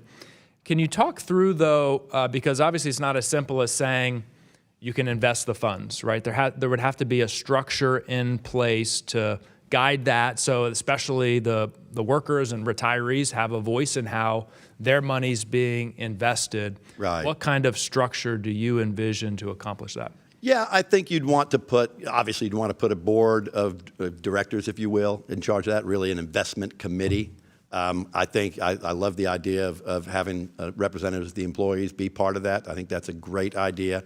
The proposals I've seen would have, for example, the Secretary of the Treasury. So you would have a broad-based representative group to make those ultimate investment decisions. But then you could also have parameters to say, you're not going to go out and invest in crypto. Or, you could set parameters and say, here are your allowed investments, and make those rather conservative, right? Because we don't want to be out there gambling with our retirees' money. And then you get an oversight board with broad-based experience to manage that. Okay. Thank you, Mr. Chairman. Yield back. Gentleman yields back his time. Mr. Walkersall, thank you very much. I would now yield myself. Excuse me. We did promise you would move forward. So Mrs. Badinsky, you're now recognized. And thank you for taking time to be waived onto this. Thank you for the opportunity, Mr. Chairman, and to Ranking Member Maffume for this chance. I do want to say it's also great to meet and be with Postmaster General Steiner and Mr. Maroney. Thank you both for being here. In fiscal year 2025, the Postal Service lost about $9 billion. In the first quarter of fiscal year 2026, USPS lost an additional $1.4 billion. Postmaster General Steiner, you have stated that you believe that the Postal Service is headed toward a financial crisis, and I do agree with you on that point. But you've also said that you want to continue to move forward with the Delivering for America plan, which has really only worsened delivery for the past 6 years. As we enter year 6 of the Delivering for America plan, I do remain concerned that the Postal Service seems committed to pushing forward with the plan despite the steep declines in on-time delivery and slowed outgoing mail in rural areas like the district that I represent in central and southern Illinois. Just for example, in fiscal year 2019, the on-time delivery for 2-day first-class mail was 92%. 6 years later, and this is in my district, it's down now to just 83%, with areas like downstate Illinois consistently seeing on-time delivery fall below 80% and even 70% at various points in 2024 and 2025. I will argue, I think that's why I do believe that it is really important that we continue to have a strong Postal Regulatory Commission and an Inspector General to ensure that we have oversight over the Postal Service and its implementation for Delivering for America. And I know, yes, it's true that the Postal Service, as you've stated, must act in accordance with the Postal Regulatory Commission, but it ultimately does have much more flexibility for its competitive products or packages. And I do worry, just in talking about the PRC, is watering it down or eliminating it, given the fiscal situation of the USPS, that maybe perhaps it actually should have more authority, not less. But with all of this in mind, I just want to say I'm very excited. We've started a bipartisan Postal Service caucus, and we do look forward to working with you on all of these challenges. One of my first questions for you, Postmaster General, is in recent months you've continued, as I stated, that you believe in continuing to move forward the Delivering for America plan, despite these declining delivery rates. My question would be, are there indicators that you are looking at that would give you pause in the continued implementation of the Delivering for America plan, or decide to perhaps suspend it? Yeah, and I do want to clarify that when I think of the Delivering for America plan, I'm talking just about the network transformation piece, right? Mm-hmm. Which I said before, is sort of the Logistics 101 hub and spoke system. What I do see is you see service numbers improving. You see us pulling work hours out, not fast enough, but you see us pulling work hours out. So you can see it. It moves slow because the network is so big. You can absolutely see it. You see it in the service numbers. You saw it during peak. We were the most improved company in performance in peak of all the major competitive package companies. But you can also see it when you look. You are right dead in the center of the heart of where our biggest problem is, right down the center of America from Chicago to St. Louis to Memphis. And I will tell you, I do not believe that is a network problem. My understanding is it's a staffing problem, that it is hard to get employees to work in the plants where we need them to work. And we don't have a lot of flexibility to give bonuses to hire people or retention bonuses because of the way our union contracts work. But that area, I can promise you, is looked at by us not just every week, every single day. Okay. And the numbers are getting better. Yeah. They absolutely are not there yet. So I can squeeze in one more question. I agree. I'd love to keep working with you on that, and I do have concerns around the consolidations in the RTO plan, and those are things that we can continue that conversation. But my last question, Postmaster General, in regarding the Postal Service recent hiring the restructuring firm Alvarez and Marsal, the Postal Service has said that they are going to use Alvarez and Marsal to identify ways to transform the Postal Service and address the fiscal shortfall. So my question, should we be anticipating future reduction in force or more network changes if Alvarez and Marsal were to recommend that to your team? Yeah, look, what I've said is that we are in a crisis. And when you're in a crisis, everything has to be on the table. Alvarez and Marsal is the leading restructuring firm in the world. And so we wanted to bring in the best to show us what was possible. We haven't gotten that report, but once we get that report, we need to look at it and say, okay, what is it that we need to do in order to, right the ship, in order to extend the period of time? When you have less than 12 months of cash available, you've got to look at everything. And I wanted to bring in the best to help us look at it. Okay. Look forward to working with you. Thank you. And I yield back. And glad to come meet with you in person to have discussion about those issues, because they are important. Thank you. Thank you. I yield back. Thank you very much. Gentlewoman yields back her time. I would now yield myself such time as I may consume. I first want to ask unanimous consent to address and add into the record the Coalition to Protect America's Small Sellers letter that has been provided to me. And secondly, a letter dated March 16th, U.S. Postal Service to ask Congress for urgent reforms to survive, quote, beyond next year. Without objection, we'll enter those into the record. The opportunity for us to be here together publicly with vendors, people who work for the post office, people who have oversight over the post office, people who want an opportunity for the post office to work and work well, members of Congress. Almost every single one of us have people that sing your praises and some that think otherwise. It's a hard business. You're everywhere. I, too, have had a post office that burned down.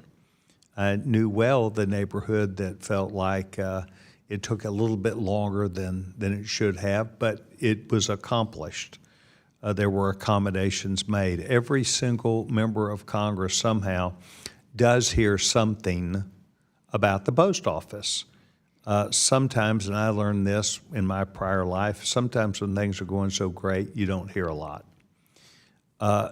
The post office, however, is at a point that we all agree with. Mr. Mfume, you and I agree with, GAO agrees with. We are at a crucial point, not critical, we're at a crucial point where we now know more decisions need to be made with agreement between us, agreement between you. I think that certainly this article that I provided says exactly that there has to be not just consent given, but agreement. I would like to say that during much of this period of time over the last year and some, that we have been given an opportunity to know each other, work with each other. I find you refreshing, I find you honest, and I think we can do business with you. But it's going to take more than that. It's going to take Mr. Mfume and I to stand behind an organization that is going to have to make some decisions also. We're going to have to make decisions because this represents a huge part of not just enterprises across the United States, but the best interest of people who are normal American citizens who want, need, and expect a good post office, sound service, good price, to where we will continue to use it. A few months ago, when you and I met, I told you that I had several goals. You told me pretty plainly, Congressman Sessions will do whatever you want to pay for. And I told you I did not want to raise the price of the stamp further. I told you that I believe that we have to look at this organization as something that we need to get close on, keep in front of us, and to have an idea about where we're going to go and how we're going to get there. I met with our friends at the White House to find out what instructions they really provided you also, because that's important. When you go to offer a job to someone, you generally speaking would want to get some understanding of that, commitment to that. I think it is easier when you get elected, when you take over a job, than it is to serve in that job. And certainly a few months later, you learn some things that you may not have known. But the buck stops here now. And Mr. Mfume and I are very open with each other, and I will say, I'm not trying to be a tough guy. We're going to do this together, but I will do this. And we are, from our last meeting that we had over at your office, we had a determination that we were going to get closer. I told you at that time that I had a commitment from James Comer, who's the chairman of the committee, that he felt like that this is something that could not be passed on, that it does us no good to simply give you more money or agree to something that we know does not work. I will fully admit to you that Mr. Womack, who's sitting beside me, our staff guru on the post office, has admitted to me, and I've admitted to him, that we need to dig in further. We need to dig in. We need to do this. I think that your team openly agreed to do this a month ago. No excuses. We need to do this. We need to do it rapidly, and we need to get right to the issues. I think that it will require some give and take. We've generally been asking questions. We've generally been allowing you that opportunity to move forward with your plan. I think the newest indications that I have of knowing where we are, I think we're past that point now, and we will get to where we agree and disagree. I am not responsible. I am not your boss. I am your oversight. But Mr. Mfume and I carry the torch about the results of what we're going to do from Congress to help. And I think that Mr. Mfume and I both have great confidence in the workers, the supervisors, the postmasters, the management of the organization, but we're going to have to make tough decisions. So in great fairness to you and your team, who I do have confidence in and who have been very gracious to not only Mr. Mfume and I, we're going to get to where we then say, oh yeah, prove it. Oh yeah, you think that? Well then we think differently. And it is a position that you find yourself in and I find myself in. And I have never been one to play tiddlywinks. I'll go right to it. So I want you to know that today I'm not going to put us through some of the bigger questions because, as I told the staff, I'm not going to do that because you are under an obligation to tell the truth, the whole truth, and nothing but the truth, so help you God. And that means that I could ask you questions about some things that may be in transit, some things that may be being worked on now. But when we're not with you under oath, you and I are going to engage in that with Mr. Mfume. And we need to understand more about the same types of questions that have been brought up by our members, by the hopes and expectations that come from both sides, about the Postal Service, about its delivery system, and you have given us back enough impediments, the things which you do believe are in the way of you not only making a profit, but being successful. And so we're going to have more than just time with each other in an open mic like this. And so Mr. Mfume has informed me that he will be pleased to participate in this effort. And I think that we owe it to the American people, but I know we owe it to the members of Congress to address these issues. And it won't be about what we're doing with the burned down post office. It won't be about what we're doing on a route or two. It will be the financial integrity, the things that would allow you to serve people and to make changes that would be necessary to you. And so I want you to know that I've received the best wishes from a good number of people leading up to this, including people who work for the post office, including people who are in the industries that surround this, that have placed billions of dollars in all of our hands. It's in our best interest to make sure this works. And I have a commitment to this. I served on the last postal subcommittee that we had in Congress. I came to that subcommittee because I had an interest in it. I had a great big rural district. I still have a great big rural district, and I care about everybody. So I do care about the service. I do care about your commitment, and I think I have sized you up as a person who's able to effectively work professionally through these issues, and you didn't cause them, and I didn't cause them, but it's going to come down to the 3 or 4 of us are going to have to make some tough decisions that we can look at other people and say, that was a problem. The Postmaster General laid it on our doorstep, and we're not going to kick the can down the road. We're going to put these directly in front of us, and then we're going to have to figure out how we're going to go to our colleagues and pull it off. But it does us no good to find that in 1 year from now, the Postal Service failed. It does us no good, in my opinion, to go to a dollar stamp, even though there might be some in this room that think that's the right answer. But we're going to have to make tough decisions. We will help you through that. And I will know that I know you enough professionally where you have the moxie and the stuff about yourself of what you're made in, that you'll stick with us. I want to thank you and Mr. Maroney for being here today. I want to thank your friends and allies who have gathered together to not only cheer you on, but also others who have come here with a hope that the entire system works, and we're going to do that. So, Mr. Mfume, would you like to defend yourself in this effort? Well, thank you.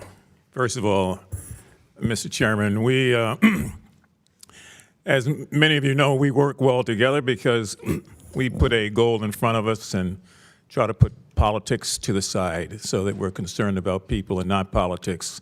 And the other P in all this is Postal, the Postal Service, and why it gives us the kind of pride that we've had growing up in this country and the kind of personal relationships that we've all had with the post office. We all think it's our post office.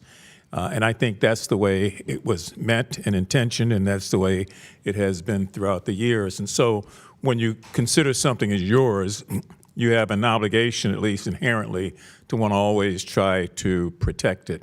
And that has overcome the differences that we may have had on different things so that we're able to move forward together. Got a couple of UCs, Mr. Chairman, and then just a final statement. Yes, sir. I would ask unanimous consent to enter into the record a statement from the President of the American Postal Workers Union regarding today's hearing. Without objection. And I would ask unanimous consent to enter into the record a statement from the National President of the National Postal Mail Handlers Union regarding today's hearing. Without objection. Thank you, Mr. Sessions. It was 1991 when the Congress really stepped up to the plate and put in place a debt limit and an authority for the Postal Service. That was 35 years ago, and they set it at $15 billion. I have to tell you, I'm amazed that it has not been revisited since then. That's a long, long time, 35 years. And so one thing that is clear about all of this is that we cannot let United States Postal Service die, that we're going to have to find a way, as we all know, inevitably, to look at restructuring that debt limit, How we do it and what the new limit becomes is going to be a matter of a lot of conversations and discussions. It may be hard to sell, but I think most people feel like I do, that rather than do nothing and watch the Titanic sink, that we need to do something. And I think, without a doubt, that many members of the Congress are going to be particularly watching what Mr. Sessions and what I advocate, because they'd recognize that there is no daylight between the two positions. And hopefully, that will get us to the point where we're able to deal with this debt crisis and debt limitation. However, having said that, all other members of this House, all 433, are going to have a comment, a question, and clearly are going to have some say in this, because people just don't want to give their votes, even though they recognize that something is necessary. And so what comes out of that in terms of the concessions, if I can use that term, or the guarantees, which I feel better about, will be done collaboratively. Mr. Postmaster General, I hope that you and your people are willing to be a part of that. Mr. Maroney, I'm going to ask that the GSA also weigh in on all of this so that we feel like we're on stable grounds to be able to answer the tough questions. And then I'm going to ask for something that none of you came to this hearing for, and that is vision. What becomes then, after all that, the vision of the United States Postal Service that the American people who are watching this hearing and the members of Congress who ultimately will have to grapple with the question of debt extension, what's the vision that you want to put before them? And I don't want you to try to answer that now, but I just want you to think about it, because that's what we need here, some clear vision that everybody in this country can get behind and to embrace and have signature on, and to clearly feel like they are part of the solution going forward. So I would ask you to think about that. Again, I want to thank Chairman Sessions for his work and for our working relationship, and would hope, as I've said earlier, we've gone through this for a lot of years. We would hope that this is the beginning of the ultimate end of the ongoing crises that we have all witnessed far too long. Thank you very much, Mr. Chairman. I yield back. Gentleman yields back his time. Thank you. And I will very succinctly tell the gentleman, and he's heard me say this many times, I believe us working together can accomplish this. And I'm talking about the Postal Service. I'm talking about some of their vendors and people back and forth. I think the system is better when it works together. I think the system is better when it views each other as complementary to that system. I think that there are people that do certain things out of their own either best interest, or that's the way their route, so to speak, went, that there are things that you have as an advantage with the Postal Service that seemingly could be a disadvantage, but that we can turn into an advantage. But I think that when we try and move that needle too far one way or another, I think it works adversely against the best interest of the whole. So those are my comments. The gentleman has a philosophy also, and I will tell you that if you have viewed us as trying to be a part of the solution, then you may go home tonight and know that Mr. Mfume and I believe the General is deeply committed to that also. I'm going to close the hearing, and so with that and without objection, all members have 5 legislative days within which to submit materials and additional written questions for the witnesses, which will be forwarded first to us and then to the witnesses. If there's no further business without objection, this subcommittee stands adjourned.